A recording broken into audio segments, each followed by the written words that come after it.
公務員等3類人員不適用彈性延遲退休，必須到齡退休或者提前退休。各位朋友，最近呢，中央明確咗啦，公務員、國有企事單位領導人員以及其他嘅管理人員呢3類人員係唔允許彈性延遲退休嘅，只能夠到齡退休或者提前退休。呢個政策嘅出台真係關係到好多人未來嘅退休生活。先幫大家科普一下背景。從2025年嘅1月1號起，我哋國家逐步實施延遲退休政策，好多人開始盤算自己可否申請延遲退休。不過，對於公務員、國有企事業單位嘅領導人員以及其他嘅管理人員嚟講，佢哋就冇彈性延遲退休呢個嘅選項啦。2024年底，人力資源社會保障部等幾個部門咧就發布咗實施彈性退休制度暫行辦法。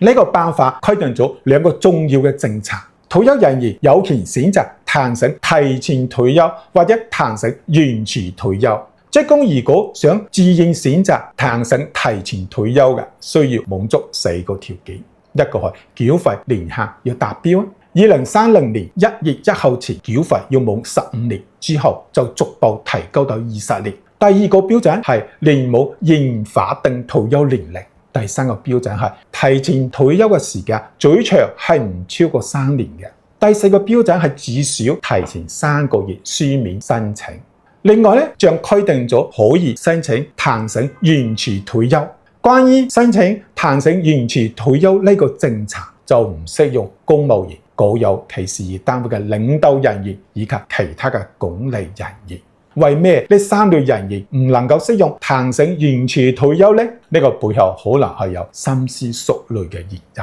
首先，公務員同埋國有企事業單位嘅領導崗位責任重大，佢哋嘅決策同埋行為直接影響政府嘅形象同埋工作嘅效率。適當嘅年齡退休能夠保證政府嘅活力同埋專業性。其次，為咗防止權力嘅集中，推動政府部門同埋國有企業嘅新陳對接，提升組織嘅活力，必須確保崗位嘅輪換同埋人才嘅更新。如果允許呢啲崗位上嘅人延遲退休，關鍵嘅崗位就被長期佔用，新鮮嘅血液就進唔到來，政府嘅運作就會受到影響。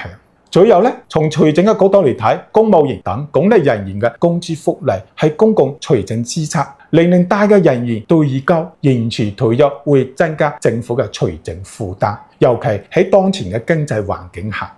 必須合理使用資源。有人問啦，如果機關事業單位嘅非領導崗位嘅工作人員，或者係國企嘅一般嘅工作人員，可否選擇彈性延遲退休呢？辦法嘅規定，機關同埋國有企事業單位嘅工作人員彈性退休嘅，要按照公布嘅人事管理權限同埋規定嘅程序報批同意，亦即係講係可以嘅，但係要事先審批。